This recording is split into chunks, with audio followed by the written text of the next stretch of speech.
Dito kami sa pinakadulo. And this is the Buffalo. Kaya, Kylie like our page. I'm managing it right now. So, medyo napag-iiwanan yung Facebook namin because it's been untouched since 2019. Ganda ang pwesto niya. Ano, heritage na yan, Mari. Heritage. So, titingin lang si Sam dito pag nalulungkot na siya, walang magawa. Ganon. Kitang-kita mo ang cost ko dito. Para may something naman sa ano ko. Oo. Parang ang laki naman. Kasi ang laki ng table ko, walang laman. Magne-next, house hunting. Oo, yun na nga. Matagal na naming plano na yun. Estudyante pa lang ko. Pero ang tagal.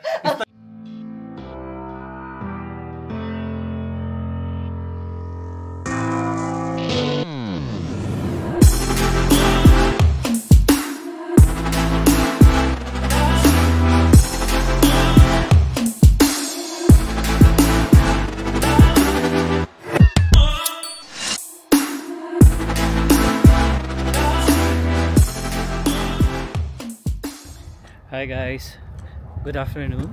Yan, susunduin na natin si Emma. Alright, so ang ganda ng weather ngayon. Tapos natin. Yan guys, tingnan nyo yung aming back alley. Yan, so wala nang putik. Kasi nga itong dumating na linggo is maganda yung weather natin. Okay, so samahan nyo ako guys, puntahan natin si Emma M. Try natin mag-vlog dun sa office niya kung po pwede. Pero syempre papaalam tayo sa kanya. Wala pa akong kagamit-gamit, hiningi ko na nga lang to kayo sa may poinsettia. Para may something naman sa ano ko. Oo. Parang ang laki naman. Kasi ang laki ng table ko, walang laman. Tissue, ganyan. Ay, Coke Zero, huli. Huli! Huli! May binili namin yan sa Calgary Farmers Market. Oo, pumunta kami ng Calgary Farmers Market. First time ko pumasok, so punta rin tayo maybe next time. Ang ganda rin pala doon, parang Avenida. Okay. Yung mga merchants doon. Mga organic So, maybe next week kapag like nag-reply na yung principal ko, papalitan ko yung monitor ko. Yung isa. May extra kasi ako eh. Bigger screen. May extra monitor ako doon. Tapos maglagay ka dyan, Mari, ng mga pictures dyan. Yun nga sabi nung employer ko, make it home. Bibigyan ka na ng picture, lalagyan ko dedication. Lalagyan ko yung picture nila Zion or yung mga books din. Yan, sa room din ng employer ko may mga drawing ng anak niya. Yeah, nakita ko nga eh. Kasi medyo family man. Family man, tapos yung asawa niya parang nagpe-paint. Lahat ng painting dito, halos asawa niya nag-paint. Talaga? Pwede ko lagyan siguro ng isang painting. Kaya siguro hino-hold niya yung mga anak niya para maging... So, yan ang office niya mga guys. Maybe wag na masyado dyan. Ay, ito pala papakita ko. Pinalitan ko yung keyboard na nilagay nila. Yan, nabili namin ito sa Super Beans. $3 lang. Saan yan? Super Beans. Super Beans, $3. Diba? Super Beans or Crazy Beans? Crazy Beans sa Saskatchewan yun eh. Or ewan ko meron dito. Meron nagsusuper beans ka Crazy Beans sa Sandridge? Baka. Crazy Beans sa Sandridge. Sa yung parang $1 mm. Okay. Yes, so guys, ito lang ang aking room. So, ito lang muna. Pero, excited ako mag-grow dito sa team na to. Mag-1 year na pala si Sam dito. Yes, mag-1 year na ako sa July. Happy anniversary. Wow. Yes, pagod na pagod. Hindi pagod yan kasi ang daming jobs nito. Triple job na yata to eh. Yes. And ano palang update sa PGWP mo? 10 months na, 10 months and 1 week. To be exact na yun. Tagal, no? Pero malapit na. Malapit na siguro. Gumalaw na yung baso eh. Pinagalaw na yung baso. Okay na yun. Ko yung MP. Kasi, yung MP pala, tinawagan ko yung MP. So, nag-report ako, sinabi kong ganito. Kasi I need to have my work permit, my physical one. It's because I cannot renew my cars. Sabi ko ganito. Wala pa kami Alberta Health Card. Although, in-email ko na yung AHS. I have to wait for 4 to 6 weeks daw. Pero, yung MP, yung secretary ng MP tumawag kahapon. Kahapon ba yun? Yeah. Sinabi ko sa'yo tumawag. And then sabi, ganun daw talaga it usually. Pag family, kasi apat kami, diba? Pag family, walang definite time. So sabi ko, mag-1 year. Pag-anniversary. Pero, okay lang yung beneficial kasi napapahapa yung mo dito. yung stays. It's like buying time. Pero, ang sabi niya, they can't trash it because yung reason, parang Alberta Health Card, parang sinabi, parang too common. Oo, too common. Too common yung reason kasi lahat daw. And then, once na temporary foreign worker ka, you can prove that you can pay for anything. Which is barya lang naman. Pero yun, nung after 3 days, ngayon may correspondence letter. Okay na yun. Kasi pagka-refuse naman, mabilis eh. Diba? Sa akin, lumabas agad eh. So, pero sabi ko wait ka 2 days or 3 days. Ganyan. Yeah, okay na. That's good. May bili na ng bahay, be. Oy, dapat. Yes, oo. Ito na pala yung next house hunting. Oo, yun na nga. Matagal na naming plano na yun. Estudyante pa lang. Estudyante pa lang kami. Ganun lang kami magplano. Ganun yung plano. Hindi kasi ilulook forward naman yung future, di ba? Wala namang masama. Hindi ka naman isang pitik. Isang pitik lang, yeah. You have to. Sabi nga nila, what the manifesting what the mind can perceive the body will achieve, sabi nga nila. Diba? So yun na lang, manifest. Tsaka big investment yan, hindi yan basta-basta. Yun na nga, kasi ang inaano ko, we're paying like 2,600 per month, and then the utilities we're paying 700 a month, especially this winter. Pambayad na maraming anak to. 3,300 for a month. So come to think of it, yung pag first time buyer ka, 5%. Yeah. Madaling madaling hiramin yan sa parents or kaya sa mga kamag-anak kung wala ka. Yeah. Pero the fact na if you're going to have your own house, may equity ka doon, magiging sa'yo. Yes. You're not just paying for the rent. Kasi ang pinapayaman mo lang sa rent. Landlord mo lang. And then, sabi ko nga kay Emma, pag hindi binabaan ngayon kasi yung market nagda-down. Bumababa. Pag hindi binabaan yung rent Pag hindi pa binabaan yung rent, well, might as well because we have a new housemates, yung pinsan kong nag-asawa sa amin nakatira ngayon. So, just to give them privacy, so I'm looking for a 5 house na 5 bedroom na house, which is tumitingin-tingin na ako actually last month pa. Right. Wow, sabi that's ko, good. Sama-sama mas maganda yung mag-plan ahead. Oo naman. Parang hindi mo para alam mo yung steps kung ano, and then dapat may plan A, plan B, plan C. There are 26 letters in the alphabet. Pag hindi umubra yung isang plan, then doon ulit, at least may at least alam mo kung pag hindi nag-work to, at least you know what to do the next time. Right. Hindi yung magagahol ka ng mararatil ka. Kasi pag mararatil ka, wala kang peace of mind. Hindi ka makakapag-isip ng maayos. Yan. Galing galing. Yan, ganun ang diskarte. Yes. Marami kasing mga negative comment din na. Sa kung hindi ka pa PR, hindi ka pa kukuha ng bahay. Iba-iba po kasi tayo ng desisyon. Iba-iba pa tayo ng mindset. Ayan, priorities. Pero, bigay nyo na po sa amin, first time namin, di ba? Hindi naman masama mangarap. Yeah. Kung hindi mapi-PR, at least after 3 years or after 2 years, kumita na equity nun. May nabenta na. Who knows yung market value nung bahay mo. Like, for example, nakuha mo ng 450, after 2 years, mabenta mo ng 500. O di may pag-uwi ka, may 50,000 ka. May panimula ka na. Panimula ka pa uwi ng Pilipinas. Pwede nang mag-franchise ng gasolito. Yun? Petron Bulilit. Petron Bulilit. Yan ang mga plinaplano na ni Sam. 1.5. Sabi ko nga, mahirap pag walang other plans. Kasi sabi ko nga, although temporary pa lang kami, syempre, ang ine-aim, gumastos na kami lahat sa tuition, ine-aim for PR. Pero pag hindi bibigay sa amin, at least may fallback. Yes. Pag hindi ukol, di bubukol. Alright. Ayan, thank you naman. At least tayo, update yun kay Sam. Yun lang naman yung insight lang namin. Kung hindi man tayo pareho hindi man align yung mindset natin, well, it's not my problem. Hindi, pero ganun lang po kasi ibigay niya sa amin, magpaiba-iba. Sabi nga nila, yung mga unang nandito, I don't know, pero Filipino mindset parang gusto nila pagdaanan mo din yung hirap nila. And then, well, there's no shortcut. Alam namin yun, hindi shortcut. Pero if opportunity comes, why not grab it, right? So, lalo na, triple job to. Marami nang naipon to si Sam.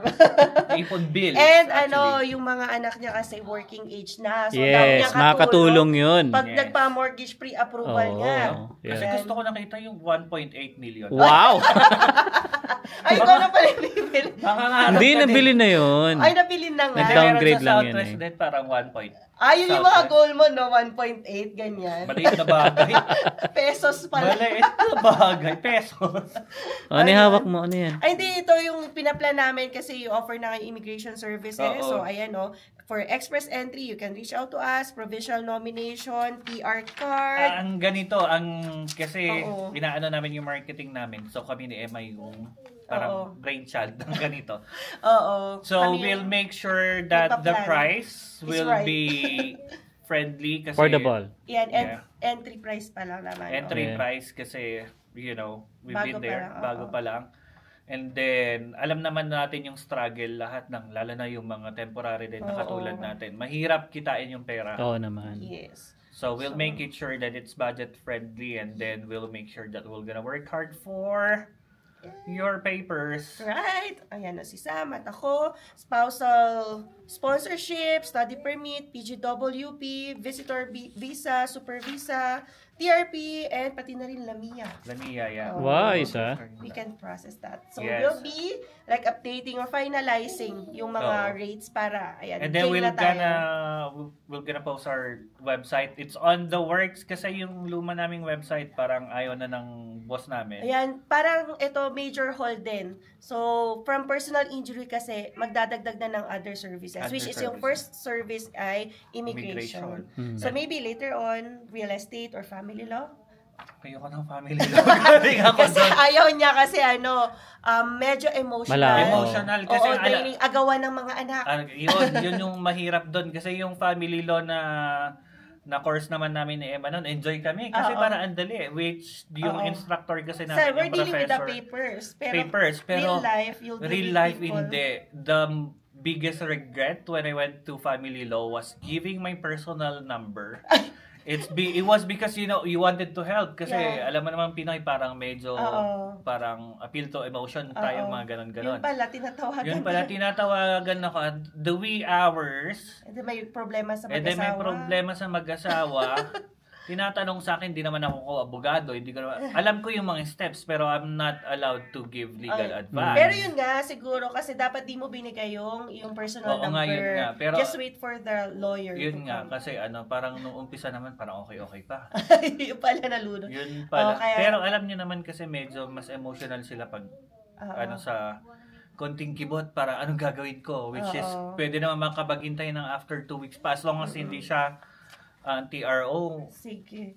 So at least, emergency, kung hindi family law, basta ongoing pa rin kasi we communicate pa rin sa aming employer kung ano yung pwede o yung magkaroon ng maraming clients, doon tayo. So, real estate, kung booming ulit yung market, ayan, pwede tayo sa real estate. Which is good para naman malibre tayo. And notarial services din. Notarial services, we have the most affordable notarial services dito sa Shivolve Law. Yes. Kontakin niyo ako, I'll give you discount, better price kasi yung boss namin is charging way below the market. Pero pag ako kinontak niyo, ay sasabihin ko lang sa boss family friend. And then he'll give additional discounts. Yun, no? Yan, guys, and then yun nga po, kung may kakilala kayo na aksidente within the past 2 years, we can help for the reclaim. Right. Wala po kayong bayaran. Babayaran. Kasi may separate way ng pagsisingil. Yan. Kung ibang firms, they'll gonna charge you by first 30 minutes pa na of consultation. Charge na, kami po hindi. You're not gonna pay that unless you'll have your settlement. Yes, and we'll just take like a portion of it. Certain percentage. Certain percentage lang. Pwede din pag-usapan yun. Yeah. Yun yung pwede pang i-adjust or pababain yung babayaran nyo sa yung portion ng lawyer. Portion ng lawyer, pwede. Yes. Lalo na pag Pinoy, madaling kausap. Hindi, madaling ipakiusap kay boss. Yeah. Nagde-discount pa. Nagde-discount. Kagaya nung kahapon, yung isang client namin kahapon. Yan. Sabi since ko na family friend. Binabaan yung rate. Oh, that's good. Okay? Iba? Alright. Iba ang kapit. Ako na ang boss. Ayun guys, so no? yun. Diba? Diba? Punta na kayo dito. So, Punta na sabi ko kayo sa naman sa Cebu, inyo, natuwa sa amin, or sa akin din yung boss ko na nag-YouTube ako. Sabi ko, I can help you in promotion. Kaya, sana kung nare-reach kayo na itong channel namin, kung interested kayo sa services na ino-offer, kung meron kayong personal injury claims, yan, you can reach out to us. Yes, and hindi lang po pala Calgary to. We are Alberta-wide po, kahit saan kayo. Alberta-wide. Buong Alberta yung authority. Okay. Ayan, no? Naging uti ka na. Sabi ko, pauwi ka na. Napakwento na naman siya. Ito naman kasing driver mo, maaari. Okay. Magja-jogging ba? Magja-jogging. Malamig, mahangin. Naka-shorts. Naka-short nga ako. So, yan lang guys, no? Maraming salamat. I think napahaba na to. Dapat buong biyahe ko. Oo nga eh. Okay na rin. Maganda naman yung maganda naman yung content. Pagkasundo sa akin nga ni Alvin, pupunta kami sa TD Bank. Kasi kasuyin naman namin yung FHSA namin. Ilalagay namin yung fund doon. Kaya sinasabihan ko rin siya, mag-open na siya ng account niya para yung... FHSA ako pero nasa simple. Okay lang yun as long as nakapag-open ka kasi yung contribution amount mo nag-start na per year. Oo, tapos may email ang Wealth Simple. Magdagdag daw ako ng 2.5 magdagdag ng 2.5 may bonus na parang 150. Yun. Samantalahin mo. Huwag mo na ako magbayad ng upa sa bahay. Yun ang priority FHSA. Okay. So yun lang guys. See you again later. Ayan guys, nakalis na tayo ng office and sinabay ko na rin yung isa kong ka-workmate kasi pupunta siya ng TNT. Kasi pag nilakad yun, nasa 5 minutes rin. Kasi pataas yun. So, dirinap na lang namin siya sa TNT kasi nga pag Friday daw ay grocery day niya. Ayan. So, kami naman ay papunta sa TD for our FHSA account. Ayan, kailangan na nating deposituhan. Kasi last year pa tayo nag-open doon. Pero we'll do funding. Pero I think sa next video na yon. Okay guys, so dito na tayo sa office na Emma. So ito, sinalubong tayo. Hello, pasok. Yeah, mami. Pwede mag-vlog? Pwede naman. Pauwi na nga rin si Sam eh. Pauwi na.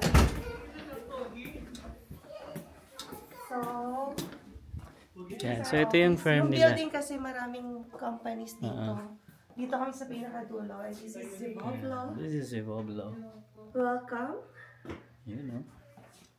Yeah, so guys, kapag may personal injury needs kayo or involved kayo or kakilala nyo sa car accident, yan dito sa Alberta, just reach out to us. So ito yung guys, may calling card sila dito. Yes. Ayan. As a lawyer yan. Wala pa akong calling card. Gagawan pa lang daw ako. Okay. Nice. Yes. And ito na si Sam. Pauwi na rin kami. Tapos sinusundo na lang ako ni Alvin. Uwi na kami. Pagod na pagod ako. Pagod ka? Sabi kong gawa. So, office ni Sam? Say hello. Sam, hi. Yeah, please promote our firm. You have to like the page. Kindly like our page. I'm managing it right now. So, medyo napag-iiwanan yung Facebook namin because it's been untouched since 2019. Lang. Oo. So, please like and follow. Please like and follow. Ayun. Kakapost ko lang pala kanina. Meet the team of Zivoblo. So, inisa-isa ko yun. Mauna muna yung mga principal. Yes, yeah. And then kami. 2 lawyers here. 2 lawyers. Will be 3 soon. Wow. Pak. Magiging amin din. Aangkinin. And then, yun, yung mga paralegals, legal assistant will be coming next, and then watch out for us. Wow. Watch out for us. Abangan, ganon. What services again? Services na ino-offer namin, specializing in personal injury, tapos sleep and fall. So yun, and then dog bites. Meron din kayo na. Meron kaming dog bites, and then especially sa work din, WCB. Yun, tapos, ano pa ba? And soon, immigration pala. Yeah, immigration, guys. Magdadagdag kami ng services namin sa immigration. And yan, just call us kung gusto nyo na book ng appointment para ma-reassess natin yung situation nyo. Anong i-call? Si Sam po yung sasagot. 403-770-4939. Extension ko 102. Yes. So, sa kanya ng extension na lang. Para sa kanya ang talaga, diretso. Sa akin, bagsak. Pag hindi ko gusto baba. So, usually, or initially, dun yung table ni Sam. Yun yung table ko sa reception. Kaya lang, we will be renovating it. Gusto ng boss namin parang minimalist look. Yeah, makalat ka kasi. Kasi over the top na daw. So, dito muna si Sam. Muna. With the view. Ano ang view to? Ganda ang pwesto niya. Heritage na yun, Mari. Heritage. So, titingin lang si Sam dito pag nalulungkot na siya, walang magawa. Ganon. Kitang-kita mo ang cost ko dito. Pagod ako. Dami kong gawa. Lalo na tong araw na to. Ayan. So, eto naman, kung magkaroon ka ng kasamang ganito, laging, Mare, collagen na, Mare, kape na. Wala collagen. Meron kasi ako dinalang collagen powder. Tapos enjoy na enjoy siya, nilalagyan niya ng collagen powder yung drinks niya. Ayoko sa tubig. Ayan, di ba? Pero sa kape gusto ko. Yan, para kuminis daw yan. Kailangan sa Star Magic yan. Kailangan. Wow. Ay, oo pala. Baka matanggal ka sa Star Magic. Sabado naman pala. Putik, may naman pala ako. May booking. Session sa esthetician. Wow. Tutuloy pa yung Derma na naman. Yung peeling ulit. Medyo okay na yung mo ngayon. Nagpipil nga ulit. Collagen nga. Oo. Nagpipil nga ulit. Magpipil, mamumula ka na naman. Yan na naman. Yeah. Yun okay. So, meron kaming isa itong kasamahan. Kalaro ni Zion, si Eunice. Si Eunice, kaway. Welcome to the vlog. Welcome to the vlog. So, she's also 1 year. Like 1 year here. Katulad ni Sam. Kasabayan Sam. Nauna lang ako ng 1 week kay Eunice. Oh. So guys, ito bakante pa. In case we'll grow more. Ayan, meron pang Bianca, you're calling. Marami pang slots. 2, 3, 4 actually. 4 table. 4 cubicles. So yung sa akin na lang itutur ko kasi syempre, yung sa ibang lawyers, private na yun. Oh, ito yung office ko. Wow, may room.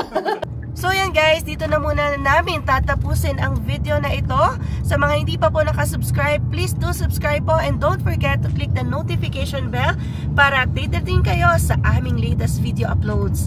So yeah, we'll see you again on the next one. Peace!